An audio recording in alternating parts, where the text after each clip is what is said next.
Oke, balik ke PSR. Kali ini kita akan nge-review film The Lie.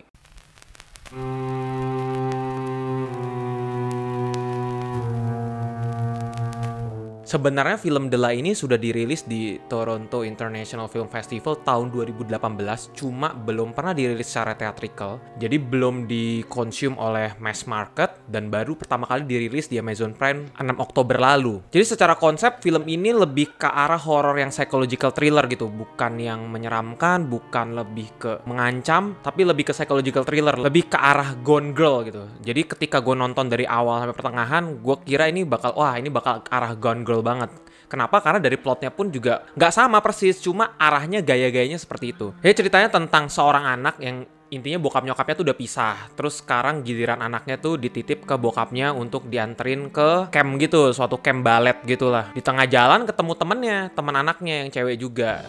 Terus kayak dikasih tunjuk di situ kalau teman anaknya ini flirting gitu ke bokapnya. Terus somehow kayak mereka minta pipis gitu di tengah-tengah out of nowhere karena bokapnya nunggu lama, akhirnya disamperin, and then ketemu anaknya namanya Kayla. Si Kayla bilang, gue nggak sengaja dorong, gue kesel nih, gue ngedorong temen gue karena dia nyebelin bla bla bla gitu. Jadi panik, bokapnya panik, ngelihat ada tas temennya yang jatuh, yang tertinggalan gitu. Akhirnya dibawa pulang lah ke nyokapnya, terus dikasih tahu diceritain. Nah, dari situ sampai akhir itu proses bagaimana kedua orang tuanya ini yang sebenarnya udah cerai, yang sebenarnya udah gak harmonis, tapi bersatu, berkolaborasi kembali untuk melindungi anaknya supaya nggak ditangkap polisi gitu. Entah gimana pun caranya, mereka menghalalkan segala cara supaya anaknya ini nggak ditangkap polisi atau ketahuan kalau dia ngebunuh temannya sendiri gitu. Kenapa gue bilang psychological thriller? Karena setiap mereka mau ngebohong, tiba-tiba bokap temannya datang nanya, terus ngebohong, terus ketahuan, terus mereka datang ke kantor polisi, ngelapor duluan sebelum bokapnya ngelapor,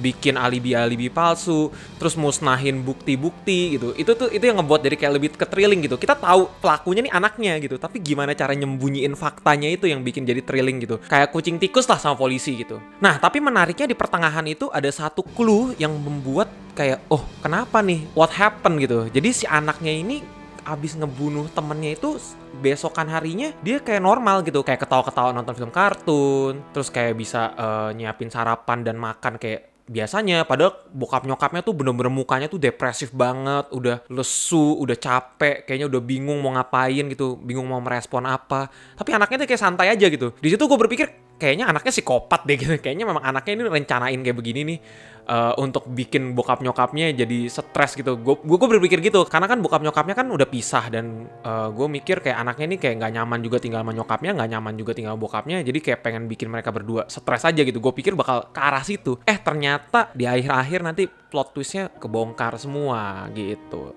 Gue nggak akan spoiler apa yang terjadi di akhir, tapi dari clue-clue yang ada itu mengarah ke klimaksnya nanti seperti itu. Intinya sih seperti judulnya, The Lie, sebuah kebohongan. Kebohongan yang moral value-nya pasti jangan pernah berbohong karena berbohong akan membuat dampak yang buruk ke belakangnya. Jadi jangan pernah berbohong. Jadi moral value dari film ini selalu itu, karena endingnya sangat tragis banget.